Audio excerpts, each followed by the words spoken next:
उस पर भरोसा रखो, हम पर नहीं। हम पर भरोसा मत करो।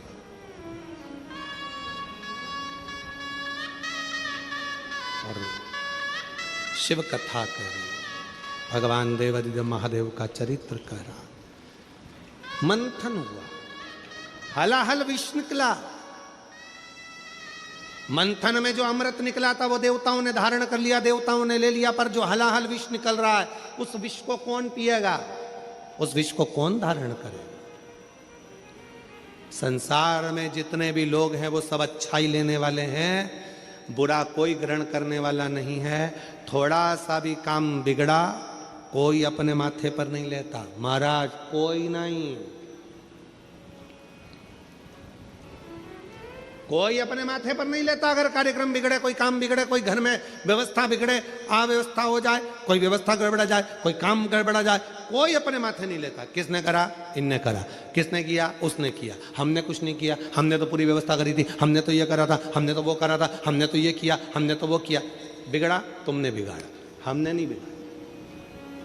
अच्छा सब ले लेंगे, बहुत जोरदार कार्यक्रम हुआ, कौन ने कराया? अरे हमने कराया है, पूरा संभाला था, पूरा संभाला।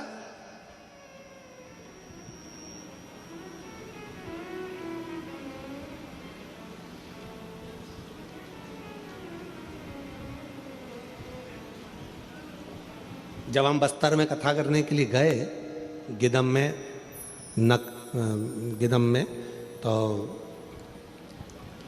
जब आखिरी में हमने वहाँ के IG, DIG, commissioner, collector, SP, SSP, SDM सबको हमने साधुवाद दिया। तो जब हम नीचे जा रहे थे मंच से उतर कर, आखिरी दिन के एक दिन पहले की बात, तो पीछे की ओर वहाँ के अधिकारी खड़े हुए थे बहुत, और उन्होंने सबने कहा महाराज जी आपने हमको धन्यवाद दिया, पर एक धन्यवाद आप हमारी तरफ से यहाँ के आदिवासी और वनवासियों को देना कि उन्होंने बड़ी सरलता के साथ इस दिव्य आयोजन को सफल बनाया। जब हमने उन अधिकारियों के मुख से सुना तो बड़ी प्रसन्नता हुई। कहा गुरुजी यहाँ का आयोजन, इस नक्सल प्रवाहित क्षेत्र का आयोजन अगर कोई सफल कर सकता है तो यहाँ का वनवासी और आदिवासी ही सफल कर सकता है, बाकी के किसी की सामर्थ्य, ये उनकी सामर्थ्य, उनका प्रेम, उनको शिव पुराण सुनना थी, उनको शंकर की भक्ति करना थी, तो उन्होंने इस पूरी कथा में 4 चांद लगा दिए। और उसी तरह ये आज हम यहाँ इस बहुत दुर्ग का ये बहुत गांव क्षेत्र है, जब हम वहाँ से चले, जिस क्षेत्र में हम रुके हैं वहाँ से चले, तो गांव के अंदर गांव, कल हम आएंगे तो हम सारे गांव के नाम भी लिख के लाएंगे, ठीक है? राइट में ये गांव, लेफ्ट में ये गांव, ये गांव, वो गांव, गांव गांव गांव गांव गांव। हमने 4 बार, हमारे को जो लेकर भगवान कृष्ण आ रहे थे सारथी, हमने उनसे पूछा गांव कब आएगा? बस अभी आने वाला है, बस अभी आने वाला है, बस अभी आने वाला है। तो हमने कहा ये गांव नहीं, अभी और आएगा, फिर और आएगा, फिर और आएगा, फिर और, ऐसे इधर गांव, इधर गांव, गांव गांव गांव गांव गांव, तब जाकर ये नकपुरा पहुंचे। नकपुरा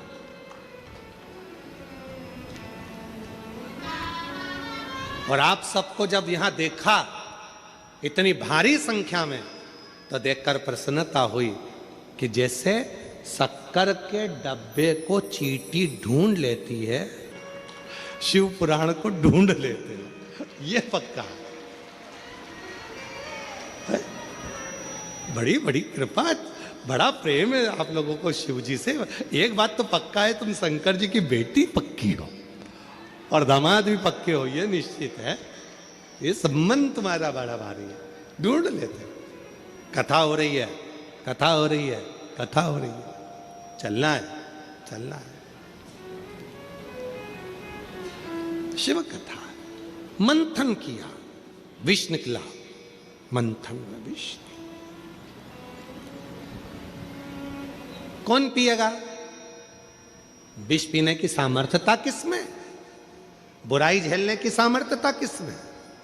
अपशब्द झेलने की सामर्थ्यता किसमें? सास ने अपशब्द कहे बहू को और बहू ने पलट कर जवाब दे दिया तो समझ लेना कि यहां पर बहू महान नहीं है। बहू की महानता कब होती है? जब सास अपशब्द कहे और बहू सुनकर भी मुस्कुरा कर चल दे, समझ लेना कि उसकी जिंदगी में उसने किसी सच्चे गुरु का सानिध्य प्राप्त करा। सच्चे गुरु का सानिध्य। पलट कर तो कोई भी जवाब दे देगा। कितना सुंदर व्याख्यान है महाभारत का। द्रौपदी के सोते हुए 5 पुत्रों का वध अश्वत्थामा ने कर दिया। तलवार उठाई अश्वत्थामा ने और द्रौपदी के 5 पुत्रों का वध करा। अश्वत्थामा तो विद्वान थे, गुरु के पुत्र थे, इतनी विद्वत्ता थी उनमें। फिर उन्होंने द्रौपदी के 5 सोते हुए पुत्रों को क्यों मार दिया? क्योंकि एक रात्रि पहले अश्वत्थामा अपने शिविर के बाहर, पंडाल के बाहर बैठे थे, कुर्सी लगा के बड़े आनंद के साथ। रात्रि का समय था। एक उल्लू आया और वो उल्लू आया, रात का समय था। रात के समय पर उल्लू ने कौवे के घोंसले पर आक्रमण कर दिया और उसके बच्चों को मार मार कर उल्लू खाने लगा। अश्वत्थामा ने देख लिया, अगर यह पांडव जिंदा दिन में नहीं मर सकते तो इनको रात को मारो। उल्लू जैसी बुद्धि, उल्लू जैसा कर्म। अश्वत्थामा ने केवल उल्लू को देखकर उसके जैसा कर्म करना प्रारंभ कर दिया। और द्रौपदी के 5 पुत्र सो रहे थे। अश्वत्थामा उसमें प्रवेश कर गया और द्रौपदी के 5 पुत्रों का वध कर दिया। 5 पुत्रों का वध। द्रौपदी को मालूम पड़ा कि तुम्हारे 5 बेटे मर गए। अश्वत्थामा को पकड़कर भीम अर्जुन लेकर आए, सामने लाकर खड़ा कर दिया। द्रौपदी के हाथ में तलवार दे दी भीम ने और अर्जुन ने। ले द्रौपदी, इस अश्वत्थामा ने तेरे 5 बेटों को मारा है, तलवार लेकर तू इसको मार दे। द्रौपदी हाथ जोड़कर खड़ी हो गई, मैं इसको नहीं मार सकती, ये मेरे गुरु का पुत्र है। तो क्या हुआ? इसने तेरे बेटे को मारा तो तू इसको मार दे। द्रौपदी ने महाभारत के इस पर्व के अंतर्गत जो बात कही वो पूरे विश्व को धारण करना चाहिए।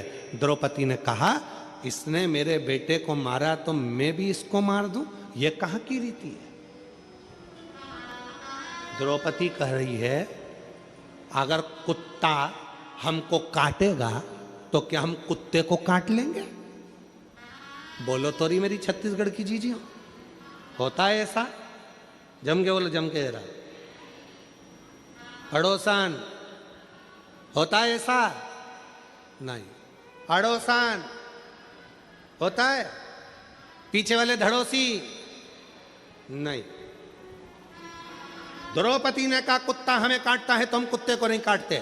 अश्वत्थामा ने मेरे पुत्र को मार दिया तो मैं अश्वत्थामा का शीश काट दूं, ये कहां की रीति है? मैं नहीं मार सकती, मैं शीश नहीं काट सकती, नहीं काटूंगी। कुत्ता हमें काटे और हम कुत्ते को काटे, ये हमारे यहाँ की रीति नहीं है। पर आज के समय में यही हो रहा है। सास कुछ बोली, बहू पलट कर जवाब दे दी, ये तो उसी में का हाल हो गया। कुत्ता हमें काटा, हम कुत्ते को काट गए। क्यों? किस लिए? बोलने दो। आग लगे बस्ती में, अपन रहो मस्ती में। क्या किसको रोइए, चादर तान के सोइए। क्या करना अपन को? हो रहा है ना, ठीक है। कोई गाली दे रहा है ना, देने दे। कोई अपशब्द कह रहा है ना, कहने दो। ध्यान देना, जिस पर दुनिया हंसी है उसी ने भारत का इतिहास रचा है। उसी ने भारत का इतिहास रचा है। जिस पर दुनिया हंसी उसी ने इतिहास रचा है। उसी ने इतिहास रचा।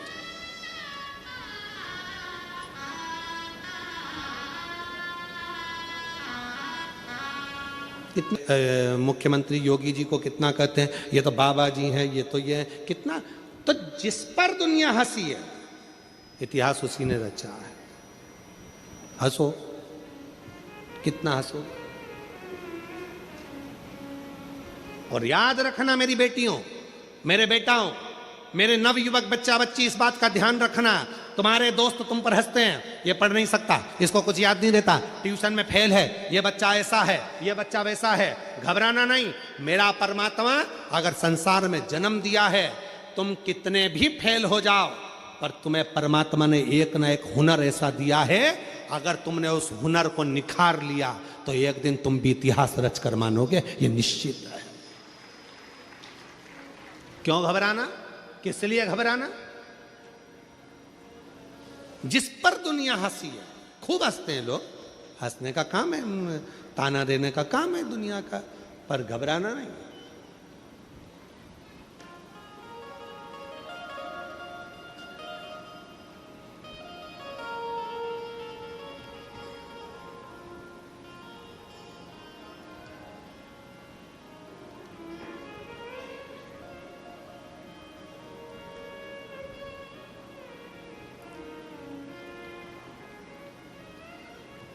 जब हमारे सुपुत्र चिरंजीव पंडित राघव जी मिश्रा जी ने कथा प्रारंभ करी, तब उन्होंने एक बात कही, पिताजी लोग हंसेंगे, कुछ भी बोलेंगे। हमने कहा लोग हंसेंगे, ताना कसेंगे, कसने दो, दुनिया की रीति है, तुम कुछ नहीं करोगे तो भी हंसेंगे और कुछ करोगे तो भी हंसेंगे। इसलिए अपने कर्म को करते हुए आगे बढ़ो, मेहनत करो, परिश्रम करो, संघर्ष करो, और अपने अंदर जो भोलेनाथ की दिव्य ज्योति अपने अंदर विराजमान है, उस ज्योति का दर्शन संपूर्ण जगत को करो, संपूर्ण जगत,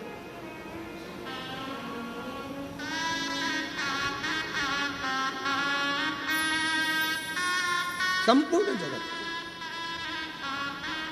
महाराज, और जब उस ज्योति का दर्शन संपूर्ण जगत करेगा तो हंसने पर भी, ताना कसने पर भी वो शिव संभाल लेगा, वो ओघड़दानी संभालेगा। मेरी नवयुवक बेटियों को, मेरे नवयुवक बेटाओं को, मेरी बेटियों को, मेरी जीजियों को, मेरे जीजाओं को, कई बेटियां कहती हैं हमारी शादी हो गई, अब हम पढ़ाई करें तो कैसे करें, हमारी शादी हो गई, अब हम बच्चों को संभालें कि हम विद्याध्ययन करें, हमारी शादी हो गई, अब हमको नौकरी नहीं लग सकती। कौन कहता है नौकरी नहीं लग सकती? कौन कहता है कि तुम पढ़ाई नहीं कर सकते? भले शादी हो जाए, ब्याह हो जाए। कई बेटे कहते हैं अब तो हम परिवार में फंस गए गुरुजी, अब तो बच्चों के लिए कुछ ना कुछ करना पड़ेगा, अब क्या हम पढ़ाई करेंगे? करो, अभी तुम में वो बल है, अभी तुम में वो एनर्जी है, अभी से हार गए हिम्मत, खूब मेहनत करो, कैसे नहीं फल मिलेगा। हिम्मत मत हारना।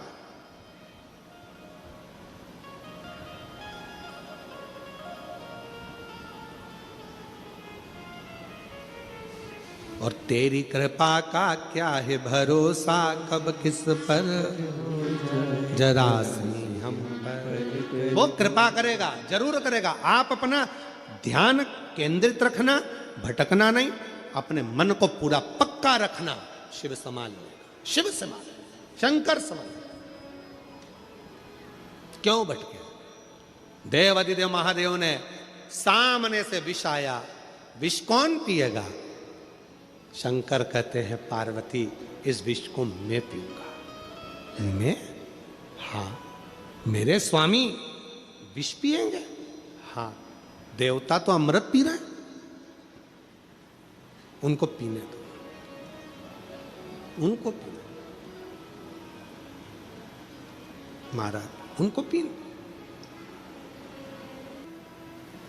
पार्वती जी कह रही हैं कि इस विष को आप पिएंगे?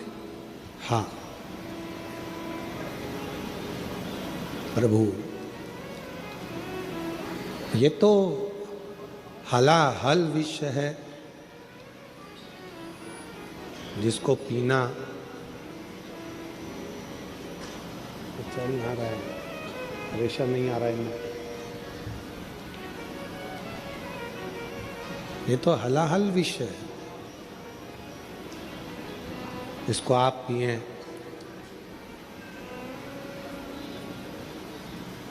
ये श्रेष्ठ नहीं है। भगवान देवाधिदेव महादेव ने पार्वती जी को समझाया कि पार्वती, अमृत पीने वाला श्रेष्ठ नहीं जितना विष पीने वाला। जो बुराइयों को, दूसरों के अपशब्द को, दूसरों के तानों को, दूसरों के आड़े टेढ़ी बातों को भी जो पचा ले, वो संसार में कोई साधारण नहीं हो सकता। इसलिए अमृत पीने वाले को देवता कहते हैं, देव कहते हैं, और विष पीने वाले को देव अधिदेव महादेव कहते हैं। विष पी गए,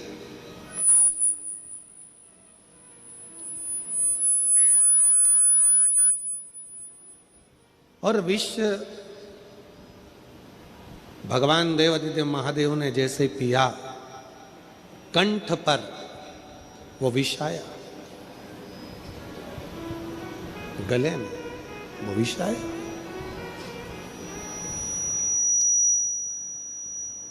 और जैसे ही कंठ पर विष आया, मां जगत जननी पार्वती, मां दुर्गा भवानी, मां आद्य शक्ति, मां पार्वती जी कंठ में जाकर उस विष को रोक ली।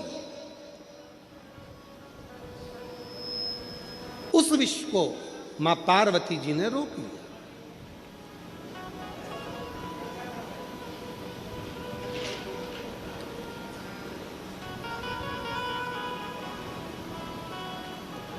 शिव उस विष के तपन से करहा रहे थे। देखिएगा जरा, बहुत ध्यान देने वाली कथा है। लंका का राजा रावण कैलाश पर्वत उठाने के लिए गया था। हाथ भगवान देव अधिदेव महादेव का पर्वत कोई उठाना साधारण नहीं है। अहंकार के वश उठा रहा था, इसलिए नहीं उठा। अगर प्रेम के वश उठाता तो लंका के राजा रावण के हाथ में भी कैलाश चला जाता।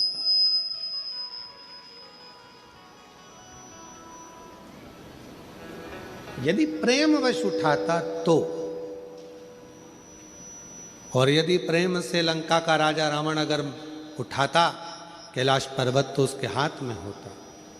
पर वो पर्वत उठाते समय हाथ भगवान ने अपने पांव का अंगूठा थोड़ा सा नीचे करा भोलेनाथ ने, और हाथ टूटने लगे, दबने लगे। तब रावण ने भगवान शिव को पुकारा।